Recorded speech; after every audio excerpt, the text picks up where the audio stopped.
Dampak negatif yang paling utama dari revolusi hijau adalah penurunan produksi protein. Kenapa coba? Ada yang tahu? Kenapa produksi protein berupa hewani turun? Karena semuanya konsen di penyediaan karbohidrat. Nah, jadi revolusi hijau gencar semuanya makan yaitu tadi gandum, kemudian cereal yang lain, jagung. Nah, protein menurun. Kemudian penurunan keanekaragaman hayati. Kenapa keanekaragaman hayati ini menurun? Karena banyak yang mati. Kalau teori di agroekosistem ideal Pak Haji Imam Munir, yang namanya mikroorganisme itu kunci pertama. Betul nggak? Untuk menyuburkan lahan. Karena dapurnya tanaman itu adanya di tanah. Nah, ini dengan adanya revolusi hijau, karena penggunaan pupuk kimia berlebih, akhirnya keanekaragaman hayati itu mati semua. Nah, kemudian penggunaan pupuk terus-menerus itu menyebabkan ketergantungan tanaman pada pupuk. Saya pastikan dalam suatu kawasan lahan pertanian, kalau kita menggunakan pupuk kimia, katakanlah urea, SP36, KCL, dosisnya katakanlah total semua pupuk tumbuh ini 5 kintal. Sampai kapanpun itu tidak akan ada kenaikan, bahkan tidak akan lebih dari 6 ton. Saya pastikan saja. Meskipun kita tambah lagi jadi 1 ton, tetap tidak akan ada kenaikan. Makanya sekarang mengarah lagi semua aktivis pertanian ini mengarah lagi ke pertanian organik. Karena satu-satunya yang bisa menghidupkan lahan itu bukan pupuk kimia, tapi kandungan bahan organik berupa pupuk kandang. Jadi kalau ada yang menyampaikan bahwa eco farming ini satu tub setara dengan 1 ton pupuk kandang, itu salah. Formulator tidak pernah menyampaikan itu. Tim penyuluh konsultan tidak pernah menyampaikan itu. Nah, akhirnya jadi bumerang sendiri. Ngapain pakai pupuk kandang? Nah, akhirnya pupuk kandang tidak pakai, kemudian pupuk kimia juga tidak mau karena memang ingin organik. Sampai kapanpun itu tidak akan pertumbuhannya tidak maksimal. Nah, ini dampak kerusakan yang ditimbulkan dari revolusi hijau. Memang pernah mengatakan Indonesia menuju swasembada beras pada tahun 84. Pertama dan terakhir, namun berakibat kerusakan. Yang paling fatal adalah berbagai organisme penyubur tanah itu musnah.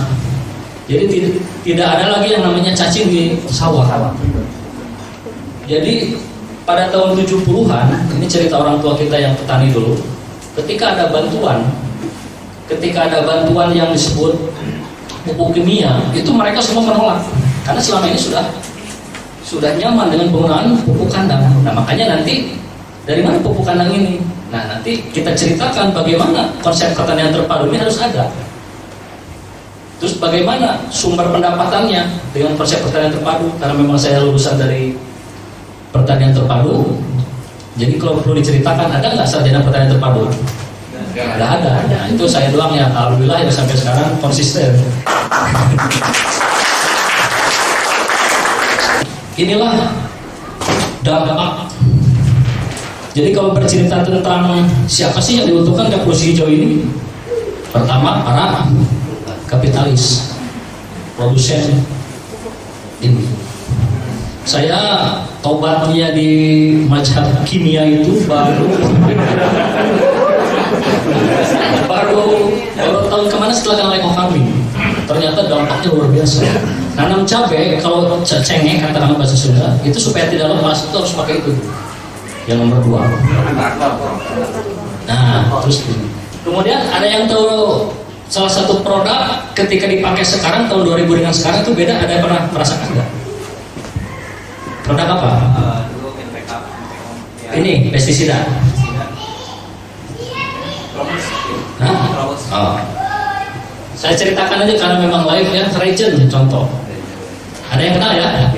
Regen tahun 2000-an itu ketika diaplikasikan ke tanaman, itu yang namanya sundap, penggeret batang itu semua mati semua. Dosis 2%, 2 mili per 1 liter per 1000 mili. Nah, tapi dampaknya sekarang beli regen itu nggak ngaruh.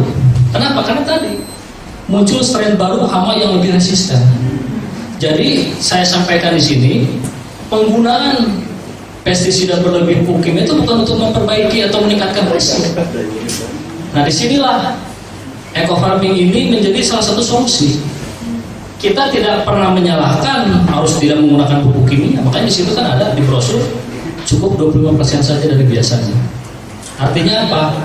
Tetap kita ingin menekan bisa 100% tanpa pupuk kimia, tapi syaratnya nanti ada pupuk kandang harus masuk full. Nah, nanti diceritakan. Nah, ini matinya organisme penyubur tanah ini karena aktivitas ini. Coba lihat saja.